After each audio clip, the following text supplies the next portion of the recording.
বলেন তো গরুর মাংস নিয়ে কিছু বলেন তো, গরু খাওয়া তো বন্ধ করলো। দেখে সেইটাই একটা কথা।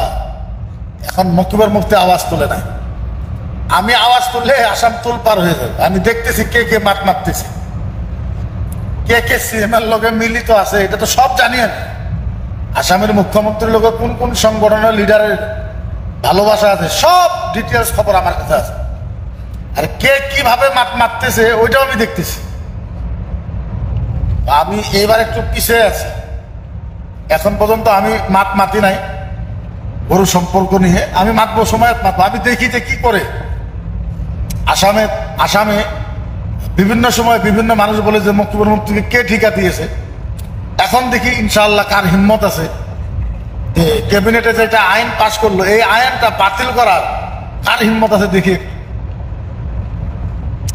সারা আসামের যত দল সংগঠন আছে সবাইকে বলছি, চ্যালেঞ্জ করলাম, দেখি কার হিম্মত আছে ক্যাবিনেটে আইনটা সিএম এর সাথে বসে আলোচনার মাধ্যম দিয়ে বন্ধ করতে পারে। যখন ওনারা পারবে না, ওনারা আমাকে সময় দিবে 10-15 দিনে। আমি 15-20 দিনের ভিতরে ইনশাআল্লাহ সিএম এর সাথে বসে যতটুকু করার দরকার ততটুকু করবো ইনশাআল্লাহ। আমি ওয়াদা করলাম, মনে রাখবেন আপনারা। ওদিকে আমি ঢুকলে আবার বলবে যে আপনাকে আসামের দায়িত্ব কে দেবে।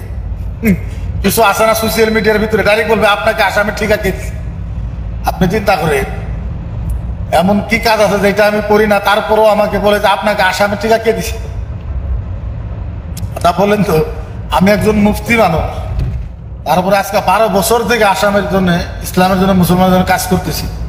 12 বছর থেকে 12 ইয়ার্স, 12 বছর যে মানুষটা লাগাতার ঘুম ছাড়া, যে মানুষটা বাড়ি ছাড়া, যে মানুষটা বিবি ছাড়া, যে মানুষটা বাবা মা ছাড়া, যে মানুষটা সন্তান ছাড়া 12 মাস ইসলামের জন্য খেদমত করে, আপনি ওই মানুষটাকেই বলেন যে আপনাকে ইসলামের দায়িত্ব কে দিচ্ছে, ইসলামের ঠিকা কে দিছে আপনাকে। চিন্তা করেন, আমাকে যদি ইসলামের ঠিকা কেউ না দিয়ে থাকে, আপনি যে কমেন্ট করতেছেন আপনাকে ইসলামের দায়িত্ব কে দিছে, আপনি বলেন তো, আপনি আমাকে বলার অধিকার কোথায় পাইলেন? দেখা যাক কি হয় ইনশাল্লাহ। এখন তো গরু নিয়ে খুব হুলাস্থুলি চলতেছে আসামের ভিতরে, হোটেলের ভিতরে, রেস্টুরেন্টের ভিতরে, রাজহুয়া স্থানে, পাবলিক প্লেসে। সরকারে ক্যাবিনেটে একটা বিল পাস করছে যে মুসলমান গরু জবাই করে গরুর মাংস খাইতে পারবো না, গরুর মাংস খাইতে পারবো না। কালকে আপনার আমি আসামের যত সংগঠন আছে তাদেরকে বলি, যারা তাদের মুখ্যমন্ত্রীর সাথে খুব ভালো, তাদেরকে বলি কালকে আপনার বেডরুমে যাবে, বেডরুমে যায় বলবে যে আপনি এই বিছনায় থাকতে পারবেন না, ওই বিছনায় থাকতে পারবেন না। তখন কি করবেন? তারপরের দিন আপনার উপরে কানুন লাগানো হবে যে আপনি আলু ভর্তা খাইতে পারবেন না, মাছ ভর্তা খাইতে পারবেন না। তারপরে আপনাকে আবার কানুন লাগাবে যে আপনি পুকুরের ভিতরে কমলকাঠ মাছ কমলকাঠ মাছ ছাড়তে পারবেন না, রৌ মাছ ছাড়তে পারবেন না। বাইর করবে, বাইর করার পর না হয়ে যেতেছে।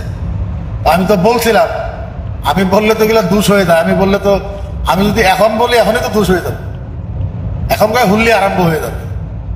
আমি তো বলছি গরু খাইতে পারবো না, মাও হয়, কালকে ছাগল খাবেন কবে চাষি হয়, পরশুদিন হাঁস খাবেন কবে মাসি হয়, তারপরে মুরগি খাবেন কবে না এটা ফুবু হয়। কচু পাতা খাইলে এলো আর কি, অসুবিধা তো নাই। কচু পাতা খাই জিন্দগি গুজারা লাগবে। তবে দেখা যাক ইনশাল্লাহ, সময় বলবো গরুর বিষয়টা নিয়ে, সময় বলবো ইনশাল্লাহ, দেখা যাক কি হয়। সময় তো হবে, গতিকে সরকারে যেহেতু বন্ধ করেছে, সরকারের আইন, সরকারের কানুন তো মানতেই হবে। হ্যাঁ, না মানলে তো আমাদের বিপদ।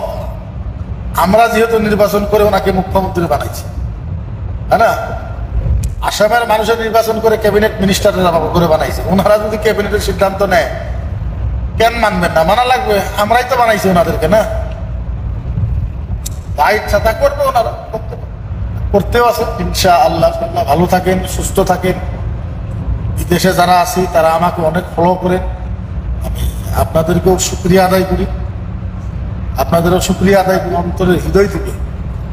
আপনাদের সকলকে শুকরিয়া আদায় করতেছি। আমাদের গাড়ির স্পিডটা খুব বেশি, খুব বেশি স্পিডটা। আমি সবসময় ছোট ভাই রাজুকে বলি স্পিড কমাও, চ্যাংরা মানুষ তো, রক্তর গরমটা একটু খুব জোশ আর জজবা খুব বেশি। তবে যাই না হোক ইনশাল্লাহ, আপনারা ভালো থাকেন, সুস্থ থাকেন। পারলে ভিডিওটা শেয়ার করে দিবেন। ধন্যবাদ। আসসালামু আলাইকুম ওয়া রাহমাতুল্লাহি ওয়া বারাকাতুহু।